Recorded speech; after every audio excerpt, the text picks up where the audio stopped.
সবাইকে আমন্ত্রণ জানাচ্ছি আন্তর্জাতিক জাতিসংঘ শান্তিরক্ষী দিবস 2024 উপলক্ষে নিউজ 24 এর বিশেষ আয়োজন। আপনাদের স্বাগত জানাচ্ছি আমি নাহিদ হোসেন। গত 36 বছর যাবৎ বাংলাদেশ এই ব্লু হেলমেটের অধীনে দায়িত্ব পালন করছে এবং এই মুহূর্তে বাংলাদেশ সর্বোচ্চ সংখ্যক শান্তিরক্ষী প্রেরণকারী দেশ। এক নজরে যদি বলি, গত 36 বছরে বিশ্বের 43টি দেশের 63টি মিশনে 1,94,856 জন শান্তিরক্ষী তাদের দায়িত্ব পালন করেছেন এবং এই মুহূর্তে 13টি মিশনে 6,092 জন দায়িত্ব পালন করছেন, যা সংখ্যার বিচারে সর্বোচ্চ। আমাদের সাথে শান্তিরক্ষী দিবস নিয়ে আলোচনা করার জন্য তিনজন অতিথি আছেন। আমি একটু পরিচয় করে দিতে চাই। শুরুতে আমার ডান দিকে আছেন ব্রিগেডিয়ার জেনারেল রাকিবুল করিম চৌধুরী, পরিচালক আইটি পরিদপ্তর, সেনা সদর, ঢাকা সেনানিবাস।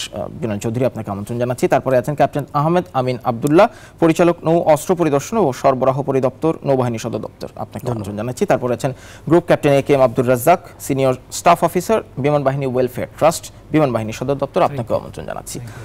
আমি একটু শুরু করতে চাই ব্রিগেডিয়ার জেনারেল রাকিবুল করিম চৌধুরী, আপনার কাছ থেকেই একটা গল্প দিয়ে শুরু করতে চাই, খুব কঠিন আলোচনায় না যাই। আপনার মিশনের একটা উল্লেখযোগ্য গল্প, একটা অভিজ্ঞতা, একটু গল্প দিয়েই শুরু করি আলোচনাটা। ধন্যবাদ নিউজ 24 আমাদের আমন্ত্রণ জানানোর জন্য। আপনারা জেনে থাকবেন যে আমরা যখন ইউএন মিশনে জয়েন করি, ওখানে দুই ধরনের ডিপ্লয়মেন্ট থাকে। একটা স্টাফ অফিসার অথবা ইউনাইটেড নেশনস অবজারভার হিসাবে ডিপ্লয়মেন্ট থাকে, আর একটা হচ্ছে কন্টিনজেন্ট মেম্বার হিসাবে ডিপ্লয়মেন্ট থাকে।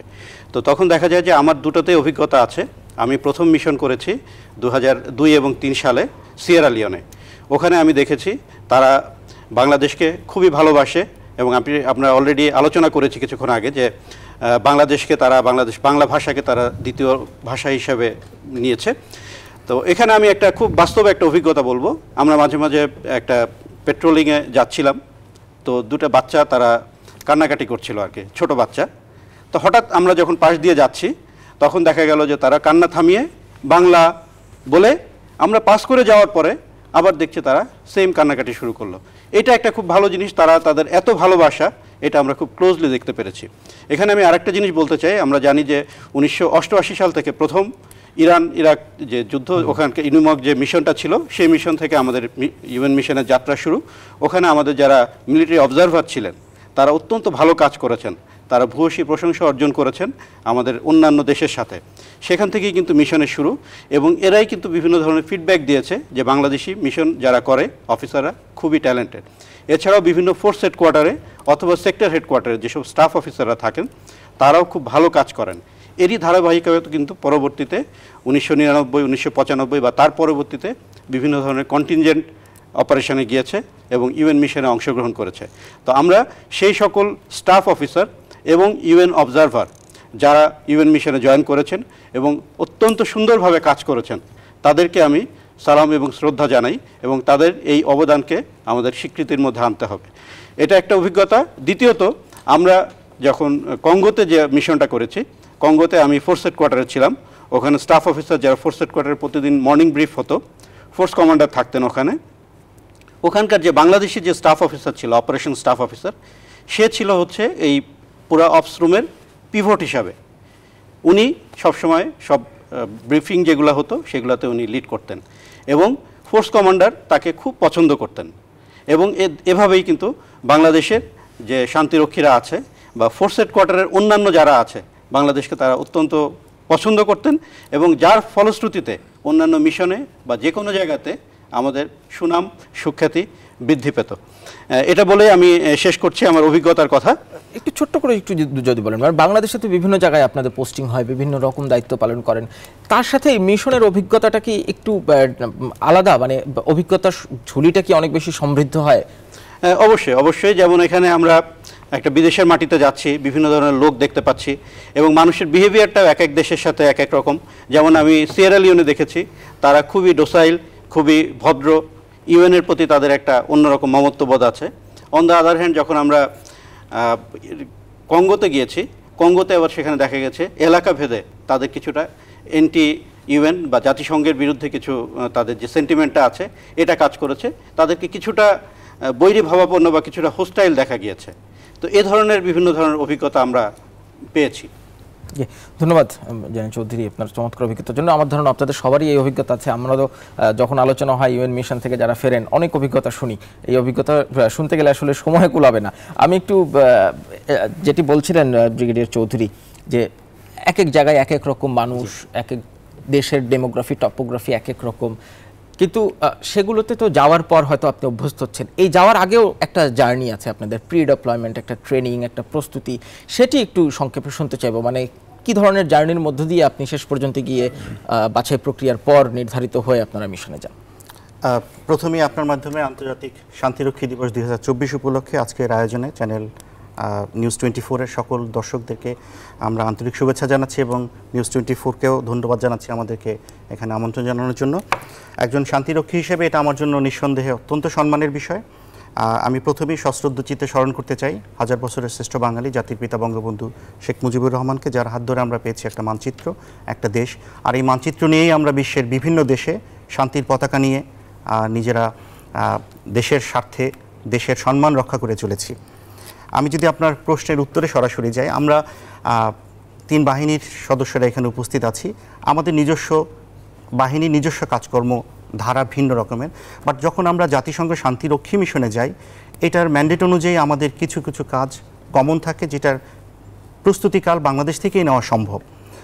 আমি নৌবাহিনীর ক্ষেত্রে যদি পরিষ্কারভাবে বলি, আমরা এই মুহূর্তে 2টি দেশে, লেবানন এবং সাউথ সুদানে আমাদের বিশেষায়িত নৌ কন্টিনজেন্ট রয়েছে। একটাতে আমাদের জাহাজ রয়েছে, একটি বাণিজ্য সংগ্রাম অত্যাধুনিক একটি জাহাজ লেবাননে, এবং সাউথ সুদানে আমাদের একটি কন্টিনজেন্ট রয়েছে ফোর্স মেরিন ইউনিট হিসেবে। প্রস্তুতিকাল শুরু হয় বাংলাদেশ থেকে, কারণ আমি যেভাবে আপনি বলেছেন যে এক একটা দেশের চ্যালেঞ্জ এক এক রকমের হয়। আমি যদি শুরুতেই বলি, সংস্কৃতিগত একটা বাধা থাকে, কারণ আমরা যেই দেশে যাচ্ছি সেই দেশে নিজস্ব কিছু স্পর্শকাতর বিষয় থাকে যেগুলোকে সম্মান জানাতে হয় আমাদের। এখানে ভূপ্রকৃতিগত আপনি বিষয়টা এনেছেন, টপোগ্রাফির একটা চ্যালেঞ্জ থাকে, ভাষা একটা চ্যালেঞ্জ। আপনি যে সমস্ত দেশে যাবেন, যদি সেখানে লেবাননের যে ভাষা, আরবীয় ভাষা এখানে চলছে, আবার পাশাপাশি আপনি যদি সিয়েরা লিওনে যান সেখানে এক রকমের ভাষা চলছে, আবার আপনি যদি আইভরি কোস্টে যান সেখানে ফ্রেঞ্চ চলছে। সো আলটিমেটলি আমাদেরকে মিনিমাম একটা ধারণা নিয়ে যেতে হয়। ইভেন আমাদের যদিও দোভাষী থাকে অথবা ইন্টারপ্রেটার থাকে, তারপরেও আমাদের প্রস্তুতিটা নিতে হয়। পাশাপাশি বাংলাদেশে আমি যদি বলি প্রস্তুতির কথা, আমরা একেবারে ইন্ডিভিজুয়াল লেভেল থেকে প্রস্তুতিটা শুরু হয়। সেটা তার মনস্তাত্ত্বিক প্রস্তুতি শুরু হয়। দলগতভাবে আমরা যেই কন্টিনজেন্ট যাচ্ছে অথবা একটা জাহাজ যাচ্ছে, সেটার জন্য যে প্রস্তুতিটা দরকার হয় দলগতভাবে, এবং বাহিনী থেকে সামগ্রিকভাবে তাকে প্রস্তুত করে দেওয়ার জন্য কিছু প্রস্তুতি আমরা এখান থেকে নিয়ে পাঠাই। এই মুহূর্তে বানজা সংগ্রাম লেবাননে রয়েছে।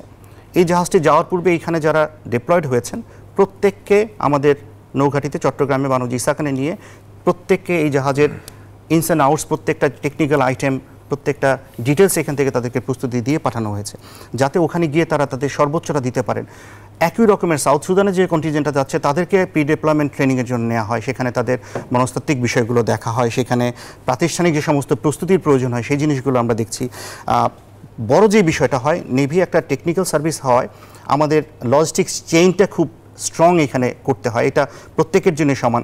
এই যে প্রাতিষ্ঠানিক রূপ দেওয়া আমাদের লজিস্টিক্স চেইনটাকে, ম্যানেজমেন্টটাকে, সেই প্রস্তুতিটা এখান থেকে গ্রহণ করছি আমরা। সর্বশেষ আমি যদি বলি, সামগ্রিকভাবে আমরা দেশ থেকে যখন পাঠাচ্ছি, বিপসট আমাদের এখানে একটা আন্তর্জাতিক পরিমণ্ডলে সম্মানের একটা অবস্থানে আমাদেরকে নিয়ে গেছে শান্তিরক্ষীদেরকে। সেখান থেকেও তাদেরকে প্রস্তুতিমূলক প্রশিক্ষণ দেওয়া হয়, যাতে আমরা আন্তর্জাতিক মানদণ্ড তো অবশ্যই, হয়তোবা ক্ষেত্র বিশেষে আমরা তাদের চাইতে বেটার পারফর্ম করছি মিশনগুলোতে। ধন্যবাদ ক্যাপ্টেন আহমেদ। আমি এই বিপসট সম্পর্কে একটু আলাদা করে জানতে চাইব গ্রুপ ক্যাপ্টেন রাজ্জাক আপনার কাছ থেকে। মানে বিপসট তো বিশেষায়িত একটি স্থান এই প্রশিক্ষণের জন্য, এবং নৌবাহিনী আলাদা করে হয়তো জাহাজের জন্য প্রস্তুতি নিতে হচ্ছে, কিন্তু কিছু প্রস্তুতি থাকে না কমন, মানে সবার জন্য, সেটি মেন্টাল ফিটনেস থেকে শুরু করে ফিজিক্যাল ফিটনেস পর্যন্ত। সেই জার্নিটা কেমন, মানে এটা কি খুব সহজ? ধন্যবাদ আপনাকে। আমি প্রথমেই আপনার মাধ্যমে নিউজ 24 এবং সকল দর্শককে বাংলাদেশ বিমান বাহিনীর সকল সদস্যের পক্ষ থেকে ধন্যবাদ জানাই আমাকে আমন্ত্রণ জানানোর জন্য। আপনি যে প্রশ্নটি করেছেন যে আমাদের মানসিক প্রস্তুতি অথবা এবং শারীরিক প্রস্তুতি মিশনে যাওয়ার আগে, এটা অবশ্যই দরকার। কারণ আমরা যে সমস্ত জায়গায় মিশন করতে যাই, ওখানে কিছু জায়গা আছে একেবারেই জঙ্গল, অনেক জায়গা আছে পাহাড়ি, অনেক জায়গা আছে মরুভূমি। সুতরাং ওই টেরেনগুলা, এলাকাগুলা, ওদের আবহাওয়া আমাদের মতো না।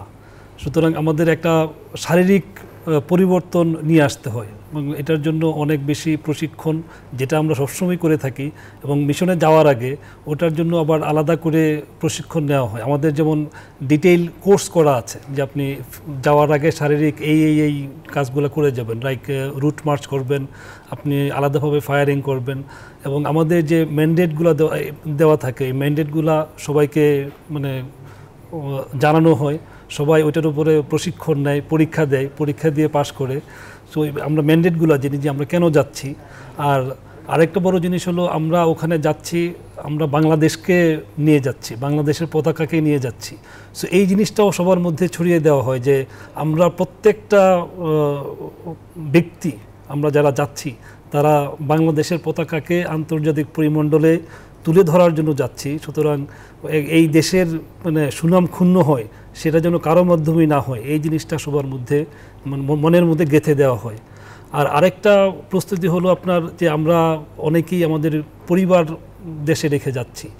এই পরিবারও কিন্তু সবসময় আমাদের জন্য দুশ্চিন্তায় থাকে, যদিও এখন কমিউনিকেশন যোগাযোগ ব্যবস্থা অনেক সহজ হয়েছে, বাট আমরা যখন এখানে যারা আছি প্রথম মিশনে গিয়েছি, আমাদের এরকমও হয়েছে যে আপনার একদিন 10 দিন পরে হয়তো আপনি 2-3 মিনিটের জন্য পরিবারের সাথে কথা বলতে পারছেন, মানে দেখা তো অনেক দূরে, ভিডিও কল অথবা এগুলো তো অনেক দূরে।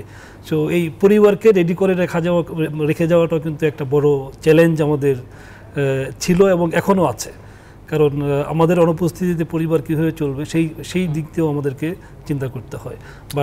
মানে প্রস্তুতি শুধু আপনার না, আপনার পরিবারকেও একটা প্রস্তুতি নিতে হয়, সেটি অনেকাংশেই মানসিক। ছোট্ট করে যদি একটু বলেন, এই বাছাই প্রক্রিয়ার মধ্যে ঢোকার সময় কি একজন সদস্যর সার্ভিস ট্র্যাক রেকর্ডও বিবেচনায় নেওয়া হয়? সার্ভিস ট্র্যাক ও না, বেসিক্যালি সার্ভিস ট্র্যাক রেকর্ডটাই মেইন। আপনি কেমন পারফর্ম করেছেন, আপনার ডিসিপ্লিন কীরকম, আপনি অন্যান্যদের প্রতি আপনার মনোভাব কীরকম, এবং আপনি যদি একজন মানুষের সাথে চলাচল করেন, আমরা যখন সবাইকে মানে সারাক্ষণ নিরীক্ষণ করি, সো আমরা বুঝতে পারি যে অন্য ধর্মের প্রতি, অন্য সংস্কৃতির প্রতি আপনার মনোভাব কীরকম। সুতরাং আমরা যেহেতু মিশনে যাই, ওখানেও কিন্তু আমরা ভিন্ন ধর্ম, ভিন্ন জাতি, ভিন্ন ভাষা, সব কিছুই ভিন্ন।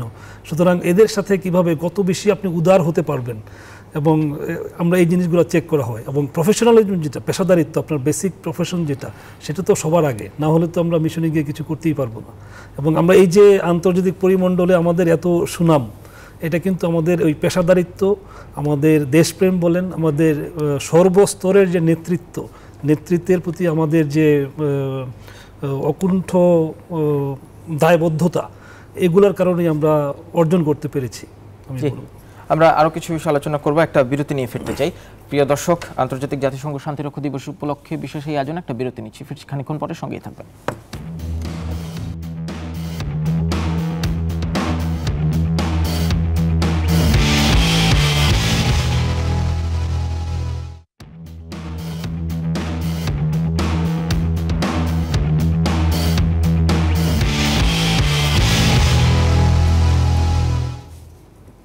বিরতির পর আবারও আমন্ত্রণ জানাচ্ছি আন্তর্জাতিক জাতিসংঘ শান্তিরক্ষী দিবস উপলক্ষে নিউজ 24-এর বিশেষ আয়োজন। আমাদের সাথে 3 জন অতিথি আছেন, brigadier general Rakibul Karim Chowdhury, captain Ahmed Amin Abdullah এবং group captain AKM Abdur Razzaq. আপনাদেরকে আবারও আমন্ত্রণ জানাচ্ছি।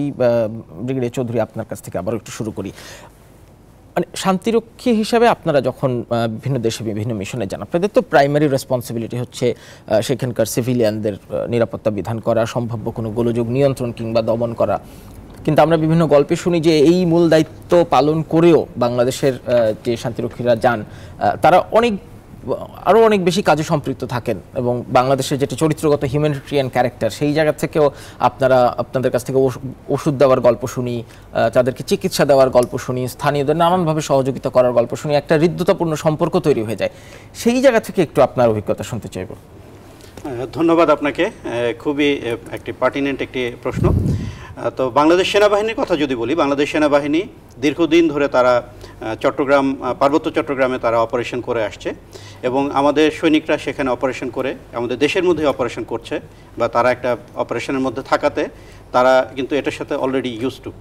তো যার ফলে আমাদের সৈনিকরা যখন মিশনের এতে যাওয়ার পর ওখানকার যে সমস্যাগুলো আছে এলাকার, এটাকে তারা আত্মস্থ করছে, তারা এটাকে নিজের সমস্যা হিসাবে নিচ্ছে, এবং তারা ওইটার সাথে একীভূত হয়ে যাচ্ছে এবং মিশে যাচ্ছে।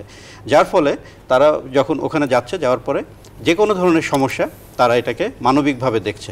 আরেকটা বিষয় হচ্ছে আমাদের সৈনিক যারা আছে তারা অত্যন্ত ডিসিপ্লিন, শৃঙ্খলাবোধ তাদের মধ্যে আছে এবং তাদের যে নিরাপত্তা সচেতনতা, এবং তারা কিন্তু একটা সিরিজ অফ, এর আগে আমরা আলাপ করেছি, অনেকগুলো ট্রেনিংয়ের মধ্যে দিয়ে যায় কিভাবে ওখানে কন্ডাক্ট করতে হবে, কিভাবে মিশতে হবে, কিভাবে তাদের বিভিন্ন রিচুয়ালগুলোকে সম্মান দেখাতে হবে, এগুলো কিন্তু আমাদের সৈনিকরা জানে। যেহেতু তারা জানে এবং তাদের একটা ট্র্যাক রেকর্ড আছে, এবং সবার আগে দেশ, আমি কোনোভাবেই যাতে আমার পারফরমেন্স দিয়ে বা আমার কাজ দিয়ে আমার দেশকে কোনোভাবে যাতে আমি ছোট না করি, এটা কিন্তু সবার মাঝে কাজ করে। যার ফলে তারা যখন মিশন এরিয়াতে ডিপ্লয়েড হয় তারা খুবই ডিসিপ্লিন থাকে, নাম্বার ওয়ান, এবং তারা লোকাল যারা আছে তাদের সাথে একটা হৃদ্যতাপূর্ণ সম্পর্ক থাকে। এবং যে কোনো জায়গাতে দেখা যাচ্ছে পাশাপাশি দুইটা ব্যাটালিয়ান আছে, অন্য কোনো দেশের একটি ব্যাটালিয়ান এবং ব্যান্ড ব্যাট আছে, আমরা বাংলাদেশের ব্যাটালিয়ানগুলোকে ব্যান্ড ব্যাট বলি। তো যে কোনো জায়গাতে ব্যান্ড ব্যাটের ট্রুপস যখন যায় বা তারা যখন কোনো একটা অপারেশন করে, লোকালি লোকজন তারা খুব কনফিডেন্স ফিল করে এবং তারা মনে করে যে না, এটা একটা আস্থার জায়গা, এবং যে কোনো ধরনের সমস্যা তারা কিন্তু এই ব্যান্ড ব্যাটের কাছে এসে সমস্যাগুলো বলে, এবং তাদের একটা আস্থা আছে, এই আস্থার জায়গা যে ব্যান্ড ব্যাট এখান থেকে আমাদের এই প্রবলেমগুলোকে সলভ করে দেবে। এছাড়াও বিভিন্ন মানবিক যে কার্যক্রমগুলো আছে, কিছু কাজ আছে ম্যান্ডেটেড কাজ, যেমন রাস্তাঘাট তৈরি করা, এটা আমাদের ফোর্স ইঞ্জিনিয়ার যারা থাকে তাদেরকে বলা থাকে, এবং বাংলাদেশে যে ইঞ্জিনিয়ার কন্টিনজেন্ট থাকে সেটাকে ব্যান ইঞ্জিনিয়ার বলা হয়, তারা অনেক ধরনের কাজ করে যায়। তো এটাও কিন্তু একটা দৃশ্যমান আমাদের তাদের দেশের জন্য একটি কাজ করে যায়, এবং এর ফলেও কিন্তু আমরা অনেক একটা আস্থার জায়গা পাই। এবং আমরা আমাদের যে প্রত্যেক কন্টিনজেন্টের সাথে একটা ফিমেল প্লাটুন থাকে, তারা যে কোনো ধরনের কাজের জন্য বা ফিমেল এনগেজমেন্ট একটা প্লাটুন থাকে, যার ফলে তারাও যে কোনো ধরনের প্রবলেম হলে বা কোনো জায়গাতে কোনো পেট্রোলিং গেলে বা কোনো ধরনের সমস্যা হলে এই কাজগুলোকে তারা সুন্দরভাবে করতে পারে এবং একটি আস্থার জায়গা এবং একটা মানবতার জায়গাতে তারা কাজ করে। জি, এই মুহূর্তে 493 জন নারী শান্তিরক্ষী আছেন বিভিন্ন মিশনে। ধন্যবাদ আপনাকে ব্রিগেডিয়ার চৌধুরী। আমি ক্যাপ্টেন আমিন আব্দুল্লাহ আপনার কাছে একটু জানতে চাইব, যেটি বলছিলেন ব্রিগেডিয়ার চৌধুরী, যে আস্থা, ব্যান্ড ব্যাটের প্রতি আস্থা, এই ব্লু হেলমেট তো সবাই পরেন, জি, কিন্তু ব্যান্ড ব্যাটের প্রতি এই আস্থা কেন? কি ম্যাজিকে, কি কারিশমায়? আপনাকে অসংখ্য ধন্যবাদ আবারও এই প্রশ্নটা করার জন্য। বাংলাদেশ সশস্ত্র বাহিনীর কিংবা বাংলাদেশ পুলিশের যারাই ইউএন ম্যান্ডেটে ব্লু হেলমেট পরে যাচ্ছেন, তাদের পেশাদারিত্বের জায়গাটা সবার উপরে, এটা আমরা আগেও বলেছি আমি আবারও বলছি। আমাদের এই প্রস্তুতিকালীন সময় থেকে শুরু করে টোটাল ডিপ্লয়মেন্ট টাইমে আমাদের যে যারা এখানে যে ম্যান্ডেট নিয়ে যাচ্ছেন, তারা তাদের দায়িত্ব তো করবেনই। আমাদের নৌবাহিনীর এই মুহূর্তে আমি বলেছি আপনাকে যে আমাদের লেবাননে ইউনিফিলে আমাদের একটি জাহাজ রয়েছে, পাশাপাশি সাউথ সুদানে আমাদের একটি ফোর্স মেরিন ইউনিট রয়েছে। তারা কিন্তু তাদের ম্যান্ডেট অনুযায়ী স্ব জায়গায় তাদের দায়িত্ব পালন করছেন, এবং সেই দায়িত্ব পালনের জায়গাগুলোতে তারা আস্থার পরিচয় রেখেছেন এবং পেশাদারিত্বের জায়গাতে তারা কখনোই কোনো কম্প্রোমাইজ করছেন না। যে কারণে আপনি দেখবেন যে বাংলাদেশের আমাদের যে সমস্ত শান্তিরক্ষীরা যেখানেই যাচ্ছেন, তারা দেশের জন্য সুনাম নিয়ে আসছেন, গর্ব নিয়ে আসছেন। আমরা বছরের পর বছর সর্বোচ্চ ট্রুপ কন্ট্রিবিউটিং কান্ট্রি হচ্ছি, শুধুমাত্র সংখ্যার বিবেচনায় আমাদেরকে নেওয়া হচ্ছে এটা না, কিন্তু এটা আমাদের প্রত্যেকটা জায়গাতে। ব্রিগেডিয়ার রাকিব বলেছেন এখানে যে সমস্ত কান্ট্রিতে গিয়েছে বাংলাকে তাদের ভাষা হিসেবে দিয়েছে, ওইখানে আমাদেরকে আলাদা সম্মান দেওয়া হয়। এর রিজনটা এখানেই যে আমরা কোর থেকে কাজটা করছি, অন্তর থেকে। আমাদের কাজের ভিতরে দেশপ্রেম বাংলাদেশ থেকেই যায়। শান্তিপূর্ণ সহাবস্থান আমাদের বাংলাদেশের সামাজিক একটা আমাদের কালচারের অংশ। এটা আমরা হিন্দু, মুসলিম, বৌদ্ধ, খ্রিস্টান সবাই আমরা সহাবস্থান করছি, এবং ছোটোবেলা থেকে যে আমাদের যে সামাজিক এবং জাতীয় পর্যায়ে যে শিক্ষাটা আমাদের ভিতরে নিয়ে যাচ্ছি, দেশপ্রেমের অংশটা নিয়েই আমরা কিন্তু এখানে দায়িত্ব পালন করছি। আমি ইউনিফিলের কথা যদি ধরি, আমরা সেখানে মেরিটাইম টাস্কফোর্সের অংশ হিসেবে অস্ত্র এবং গোলাবর্ষ যাতে লেবাননে প্রবেশ করতে না পারে সেই দিকে খেয়াল রাখছি। জাহাজ এবং এয়ারক্রাফটে আমরা নজর দিতে রাখছি। পাশাপাশি কিন্তু যেখানে মানবিক বিষয়গুলো থাকছে, এখানে সমুদ্রে যখন জাহাজ চলে, ছোট বোটগুলো চলে, এখানে প্রচুর দুর্ঘটনা ঘটে। এখানে কিন্তু ইমিডিয়েটলি আমাদের কন্টিনজেন্টগুলো, আমাদের জাহাজ এখানে রেসপন্স করে, সার্চ অ্যান্ড রেস্কিউ অপারেশন করে, তাদেরকে প্রয়োজনীয় সহযোগিতা প্রদান করে। সাউথ সুদানের প্রসঙ্গে যদি আনি, সেখানে আমাদের দায়িত্ব প্রায় 938 কিলোমিটার দীর্ঘ হোয়াইট নাইল রিভারে আমাদের অপারেশন লাইফলাইন পরিচালিত হয়। ইতিমধ্যে আমরা প্রায় 63টা অপারেশন পরিচালনা করেছি। এটা অপারেশনাল পার্ট। পাশাপাশি কিন্তু তারা মানবিক যে সমস্ত কার্যগুলো করছেন, অসামরিক যে সমস্ত নাবিকরা আছেন তাদের নিরাপত্তা দিচ্ছেন, চিকিৎসা সহায়তা প্রদান করা হচ্ছে, আমাদের স্থানীয় জনসাধারণকে তাদের অগ্নি নির্বাপনে সহযোগিতা করা হচ্ছে, তাদেরকে জরুরি চিকিৎসা প্রদান করা হয়। ক্ষেত্র বিশেষে আমি উদাহরণ হিসেবে হয়তোবা বলবো যে অনেক জায়গাতে এডুকেশন ম্যাটেরিয়াল পর্যন্ত তারা প্রোভাইড করেছে যাতে তারা শিক্ষার অংশ হিসেবে নিতে পারেন। তাদেরকে ভোকেশনাল ট্রেনিংও অনেক কন্টিনজেন্ট থেকে স্বেচ্ছায় তাদেরকে দেওয়া হয়েছে। এই সামগ্রিকভাবে এই বিষয়টা নিয়ে আমরা একটা আস্থার জায়গা তৈরি করি এবং আমি আপনাকে দৃঢ়চিত্তে বলতে চাই যে এই জায়গাটুকু দেশপ্রেমের জায়গাতে আমরা কম্প্রোমাইজ করছি না, আমরা আমাদের পেশাদারিত্বের জায়গায় কম্প্রোমাইজ করছি না এবং আমাদের যেই ম্যান্ডেটটা আছে সেই ম্যান্ডেটটাকে আমরা সমুন্নত রাখছি। সুতরাং আমরা যেখানেই দায়িত্ব পালন করব ব্লু হেলমেটের আওতায় কিংবা তার বাইরে আমাদের দেশের সম্মান সর্বোচ্চ শিখরে থাকবে, সেটাই আমরা প্রত্যাশা করব। মানে শুধু দায়িত্ব না, পতাকার প্রতি একটা দায়বোধও এখানে অন্যতম নিয়ামক হয়ে ওঠে। ধন্যবাদ captain Abdullah. Group captain Razzaq, আপনার কাছ থেকে জানতে চাইবো বিদেশি যে সদস্যরা কাজ করেন আপনাদের সাথে, আপনাদের অধীনস্থ কিংবা ঊর্ধ্বতন, বিদেশি ফোর্সের সদস্যরা আপনাদের বাংলাদেশের সদস্যদের কিভাবে দেখেন? মানে স্থানীয়রা তো এক ধরনের একটা পজিটিভ ভাইবে দেখে, এটা কি অন্যদের কখনো কখনো একটু জেলাসির কারণ হয়, কিংবা আপনাদের সেই রিলেশনটা কেমন অন্যান্য দেশের শান্তিরক্ষীদের সাথে? ধন্যবাদ আপনাকে, অনেক সুন্দর একটা প্রশ্ন করেছেন।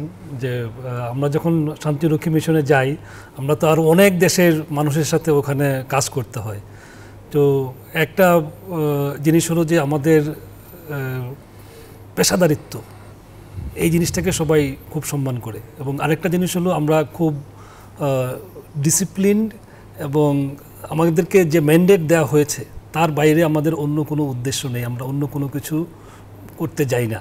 এই জন্য আমাদের সাথে অন্যান্য যারা বিদেশি আছেন তারা ধরে নেন যে আমাকে যেটুকু বলা হবে আমি সেটুকুই করব অপারেশনালি। এবং আরেকটা হলো আমাদের যে পেশাদারিত্ব, আমাদের পেশাদারিত্বের অনেক কিছু কিন্তু আমরা এই ইউএন মিশনের মাধ্যমে দেখাতে পেরেছি মানে পুরো বিশ্বকে। আমি যদি উদাহরণ দিই তাহলে বলবো আমাদের 1995 সালে কুয়েতে দুটো বেল 212 হেলিকপ্টারের মাধ্যমে আমাদের হেলিকপ্টার ডেভেলপমেন্ট শুরু হয় ইউএনএ। এবং প্রথম আমরা সিনিয়রদের কাছ থেকে শুনেছি যে বিদেশিরা অনেকেই যে বাংলাদেশি হেলিকপ্টার এখানে উঠবো, পাইলটটা ঠিকমতো ফ্লাই করতে পারবে তো, এই ধরনের একটা মনোভাব তাদের ছিল। কিন্তু আমাদের পেশাদারিত্বের কারণে খুব অল্প কিছুদিনের মধ্যেই তাদের সেই ধারণা পাল্টে যায়। শুধু পাল্টে যায় না, কুয়েতের সেই দুটো বেল 212 হেলিকপ্টারের যে অভিজ্ঞতা, এরপরে যত জায়গাতে ইউএন মিশনের আপনার এভিয়েশন অথবা হেলিকপ্টার ট্রান্সপোর্ট এয়ারক্রাফট দরকার হয়েছে, ইউএন হেডকোয়ার্টার থেকে সবার আগে বাংলাদেশকে জিজ্ঞেস করা হয়েছে যে তোমরা কি দিতে পারবা। এবং আমরা তারপর থেকে আপনার এই কঙ্গোতে, তারপরে আইভরি কোস্ট, পূর্ব তিমুর, মালি, সেন্ট্রাল আফ্রিকান রিপাবলিক, বিভিন্ন দেশে অনেক হেলিকপ্টার এবং পরিবহন বিমান দিয়ে আমাদের অপারেশন পরিচালনা করেছি। এবং আলহামদুলিল্লাহ আজ পর্যন্ত আমাদের কোনো দুর্ঘটনা, কোনো ট্র্যাক রেকর্ড মানে খারাপ কোনো কিছু হয়নি। সুতরাং বিশ্বের সকল দেশের মানুষ যারা নাকি ইউএনএ আসে এবং আমাদের এই হেলিকপ্টার অথবা আমাদের যে এয়ারফিল্ড সাপোর্ট ইউনিট, আমাদের যে আচার ব্যবহার, আমাদের যে পেশাদারিত্ব, সব কিছুকেই তারা অত্যন্ত মর্যাদা দেয় আমি বলবো, এবং আমাদের প্রতি তাদের বিশ্বাস অনেক উপরে চলে গিয়েছে। মানে এই আস্থা, বিশ্বাস, মর্যাদা আসলে আপনাদের মাধ্যমে শেষ পর্যন্ত বাংলাদেশের মানচিত্র এবং পতাকার। আমরা আরেকটা বিরতি নেব। প্রিয় দর্শক, বিশেষ এই আয়োজনে আরেকটা বিরতি নিচ্ছি, ফিরছি খানিকক্ষণ পরে, সঙ্গেই থাকবেন।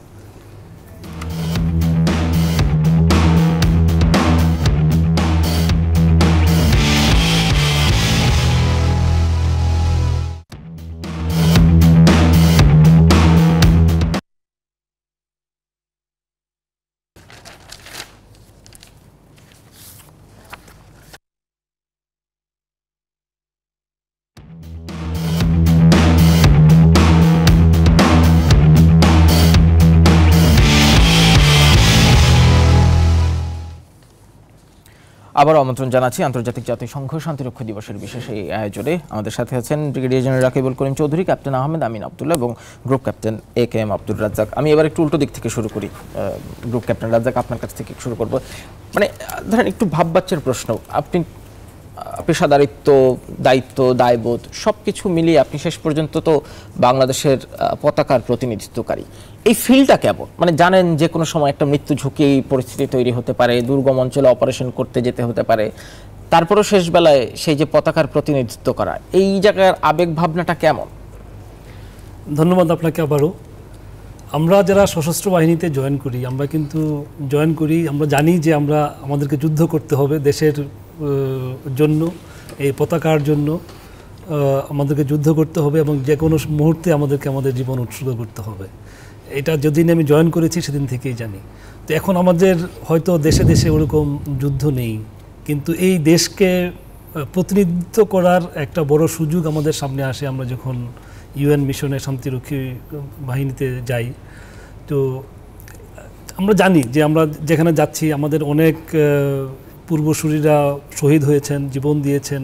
আমরা যেখানে যাচ্ছি ওই জায়গাটা খুব ভালো জায়গা না, ওখানে যুদ্ধ হচ্ছে, গোলাগুলি হচ্ছে। আমার নিজের অভিজ্ঞতা আছে, আমি এমনও হয়েছে সারা রাত আপনার যা শুয়েছিলাম আমাদের উপর দিয়ে মানে দুই পক্ষের গুলি যাচ্ছে, আমরা দেখতেছি যে মানে গুলি একবার এদিক থেকে যাচ্ছে একবার এদিক থেকে যাচ্ছে। সো যে কোনো মুহূর্তে আমি ওদের ক্রসফায়ার উপরে যেতে পারতাম। আর এমনিতেও তো আপনি অবশ্যই জেনে থাকবেন যে আমাদের মাঝে মাঝে এমবুশ করা হয়, বিশেষ করে আমি এটা বলবো যে আমাদের যারা সেনাবাহিনীর যারা সদস্য যারা নাকি মাঠে যান, মাঠে যেতে হয়, ওনাদের এমবুশ করা হয়। আমাদের বিমান বাহিনী থেকেও কিন্তু আমাদের এখনও পর্যন্ত 6 জন সদস্য শাহাদাত বরণ করেছেন। তো আমরা এটার জন্য প্রস্তুত এবং এই মৃত্যু গর্বের মৃত্যু। এই মৃত্যু আপনার মৃত্যু হবে, আপনার কফিনে এই লাল সবুজ পতাকা মোড়ানো থাকবে, সবাইকে তো মরতে হবে। এই মৃত্যু তো গৌরবের মৃত্যু। সবাই আপনার জন্য দোয়া করবে, আপনি মানে শহীদের মর্যাদা নিয়ে মারা যাবেন। সারা দুনিয়া আপনাকে চিনবে, এই দেশ আপনাকে চিনবে, দেশের মানুষ আপনাকে শ্রদ্ধা ভরে স্মরণ করবে। সুতরাং এই বীরের মৃত্যুর জন্য আমরা সবসময় প্রস্তুত, দেশের জন্য আমরা মৃত্যুর জন্য সবসময় প্রস্তুত। জি, ধন্যবাদ ক্যাপ্টেন আব্দুল্লাহ। এখনো পর্যন্ত এই মিশনে 168 জন শান্তিরক্ষী, বাংলাদেশ শান্তিরক্ষী শহীদ হয়েছেন। মানে যেটা বলছিলেন গ্রুপ ক্যাপ্টেন রাজ্জাক, যে আপনারা কঠিন প্রশিক্ষণের মধ্য দিয়ে যান, আপনারা এক ধরনের মিলিটারি ক্যারেক্টার বিলং করেন, তারপরে তো দিন শেষে রক্ত মাংসের মানুষ, আপনাদের পরিবারের একটা দুশ্চিন্তা থাকে আপনাদের নিয়ে। সেই দুশ্চিন্তা কি কখনো ছোঁয়, কিংবা এইরকম ঝুঁকিপূর্ণ জায়গায় সেই দেশের আবেগ এবং পরিবারের নিয়ে দুশ্চিন্তা, সেইটা কতটা স্পর্শ করে? অবশ্যই স্পর্শ করে। আমরা সবাই রক্ত মাংসের মানুষ এবং এখানে আমরা প্রশিক্ষণের পর্যায়গুলো অতিক্রম করে সেটাকে ধারণ করেই সামনে অগ্রসর হওয়ার প্রশিক্ষণটুকু আমরা নিয়েছি। যেভাবে গ্রুপ ক্যাপ্টেন রাজ্জাক বললেন যে আমরা এই একটা বীরের দায়িত্ব নিয়েই দেশের বাইরে যাচ্ছি এবং আমরা সেটা সম্পাদন করেই দেশে ফেরত আসার আশা নিয়েই সবাই যাচ্ছে। মৃত্যু ভয় কিংবা এখানের যে ঝুঁকিগুলো সেগুলো সাথে সাথেই থাকবে। আমরা যখন সৈনিক কিংবা নাবিক অথবা বিমান সেনা হিসেবে যোগদান করেছি, আমাদের সাথে এই ঝুঁকিটুকু অন্তর্নিহিত হিসেবেই এসেছে। দেশের বাইরে যখন আমরা যাচ্ছি আমাদের পরিবার পরিজন এই আবেগের জায়গাটুকু কাজ করে। আপনি যেভাবে বলেছেন, সব কিছুর ঊর্ধ্বে যখন আমি দায়িত্বরত অবস্থাতে থাকছি, আমাদেরকে এটা নিয়ন্ত্রণের প্রশিক্ষণটাকেও আমাদের এখান থেকে নেওয়া হয়েছে। এবং যেই কারণে আমরা দেশের বাইরে থাকা অবস্থাতে আমাদের পরিবারের এই সব কিছু নিয়েই আমরা কাজ করতে পারছি। 168 জন ইতিমধ্যে আপনারা এই যে সংখ্যা যেটা বলেছেন যে জাতিসংঘে দায়িত্বরত অবস্থায় তারা আত্মোৎসর্গ করেছেন, সর্বোচ্চ ত্যাগ স্বীকার করেছেন তাদের নিজেদের জীবন দিয়ে। বাংলাদেশ নৌবাহিনীর ইতিমধ্যে আমাদের এখন পর্যন্ত 4 জন এই শাহাদত বরণকারী তালিকায় রয়েছেন। তাদের পরিবার জানেন তারা কি হারিয়েছেন। কিন্তু আমরা যারা দায়িত্ব করেছি তাদেরও দায়িত্ব এখন আছে, তাদেরকে সামনে এই আমাদের নিজেদেরকে এখানে গড়ে তোলা, যাতে ভবিষ্যতে আমরা যখন এই ধরনের দায়িত্বরত অবস্থাতে যাব আমাদের যে ঝুঁকিগুলো থাকবে সেগুলোকে মোকাবেলা করার জায়গা, আবেগের জায়গা সবারই থাকবে। আমি ব্যক্তিগতভাবে যদি আবেগের জায়গায় স্পর্শ করতে চাই, আমি জাতিসংঘ মিশনে থাকা অবস্থাতে আমার বাবা মৃত্যুবরণ করেছেন এবং আমি দেশে এসেছি, তার দাফন করে আবার আমি 7 দিন পরে মিশনে গিয়ে দায়িত্বরত অবস্থাতে আমি ওখানে দায়িত্ব শেষ করে তারপরে বাংলাদেশে ফিরেছি। এই অংশটুকু আমাদের নিজস্বই, আমাদের একান্তই আমাদের, এবং আমরা দেশপ্রেম এবং আমাদের দায়িত্ববোধ থেকেই এটা নিয়েছি যে আমরা আবার ফেরত যাব এবং দেশের সম্মান এবং আমাদের সর্বোচ্চ যেটা দেয়ার দেশের, সেটা আমরা দেশের বাইরে দিব। শুধুমাত্র যে সংঘাতে মৃত্যুবরণ করছে সেটা কিন্তু না। বর্তমান সময়ে আপনারা যারা মিশন সম্পর্কিত ধারণা রাখেন, আফ্রিকার এই এলাকাগুলোতে বিভিন্ন ধরনের মহামারী আছে, কিন্তু লাসা ফিভার আছে, ইয়েলো ফিভার আছে, এখানে ইবোলার আউটব্রেক হয়েছিল এবং আমি লাইবেরিয়াতে 2013-14 সালে মিশন করেছি। তো আমি মিশন করাকালীনই কিন্তু ইবোলার প্রথম আউটব্রেকটা ওইখানে হয়েছে। আমরা যে সমস্ত জায়গাতে দায়িত্ব পালন করেছি আমাদেরকে সম্পূর্ণ প্রস্তুতিটা নিয়েই যেতে হয়েছে। আমরা জেনেছি যে আজকে আমরা একটা এলাকাতে পেট্রোল করতে যাচ্ছি, সেই এলাকাতে ইবোলার আউটব্রেক করা আছে। সো সম্পূর্ণ প্রস্তুতি নিয়ে ফেরত এসে আবার সেই প্রস্তুতিটা নিয়ে দিন শেষে আবার নিজেকে মনিটর করা, এটা কিন্তু চলছে।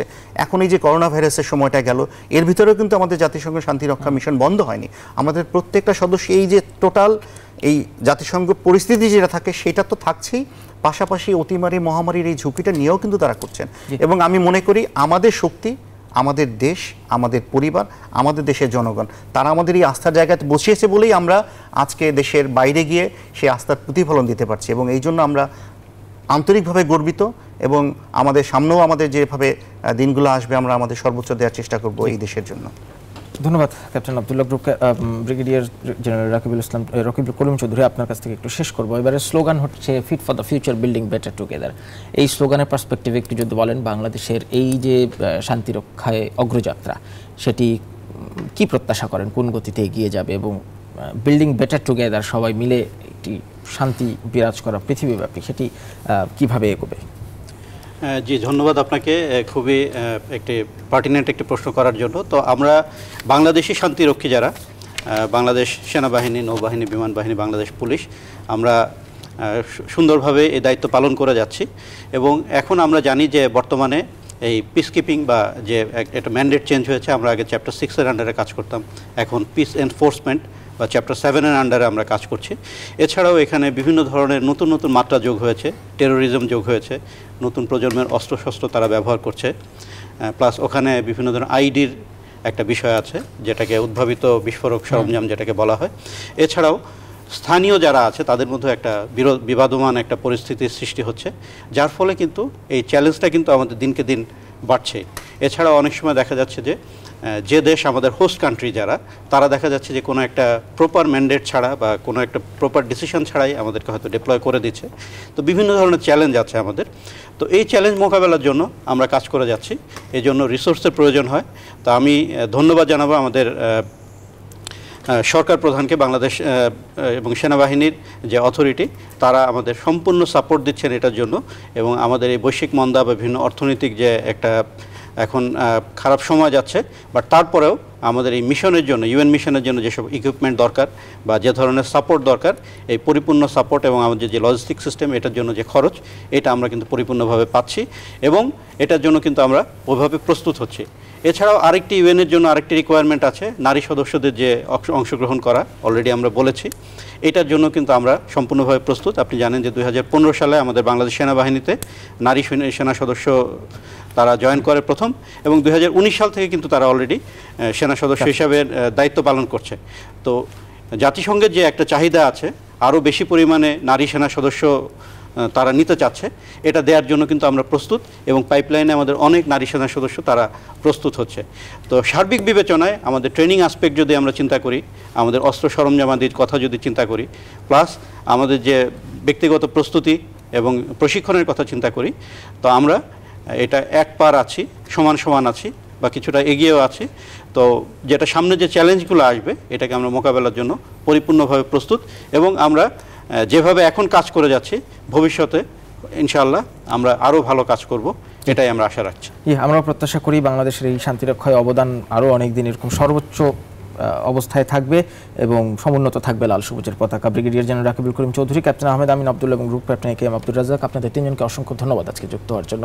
প্রিয় দর্শক, এই ছিল আমাদের আজকের আয়োজন, আন্তর্জাতিক জাতিসংঘ শান্তিরক্ষী দিবস 2024 উপলক্ষে বিশেষ আয়োজন। আপনাদের ধন্যবাদ জানাচ্ছি সাথে থাকার জন্য।